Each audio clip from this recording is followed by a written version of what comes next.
ஒரு குட்டி அட்வைஸ்ன்றது ஆம்பளை சினிமாவில் தொப்புள் காட்டுற மாதிரி யாரும் விரும்ப மாட்டீங்க. இருந்தாலும் இதை மட்டும் கேட்டுக்கோங்க. படிக்கிற பசங்க யாரும் நம்ம வீடியோவை பார்த்தீங்கன்னா தயவு செஞ்சு படித்த வேலைக்கு போங்க. படித்த வேலைக்கு போனீங்கன்னா நீங்கள் மேனேஜராக இருப்பீங்க, உங்களுக்கு கீழே படிக்காதவன் தொழிலாளியாக இருப்பான்.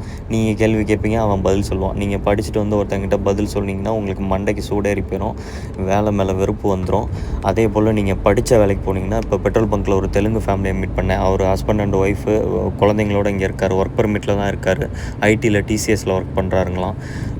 அந்த மாதிரி கம்பெனியும் உங்களுக்கு எல்லா சப்போர்ட்டும் பண்ணும். ஃபேமிலியை அழைச்சிட்டு வரக்கு சம்பளமும் ஹையாக பே பண்ணணும், நினச்சோன்னே வீட்டுக்கு போகிற மாதிரி லீவ்லாம் கொடுக்கும். இதே படிக்காத வேலையில் வந்திங்கன்னா, என் வேலையிலையும் கண்டிப்பாக லீவ் இருக்குது, எல்லாமே இருக்குது, நான் போய்க்கலாம். ஆனால் வந்துட்டு நினச்சோன்னே போக முடியாது, அந்த மாதிரி இருக்கும்.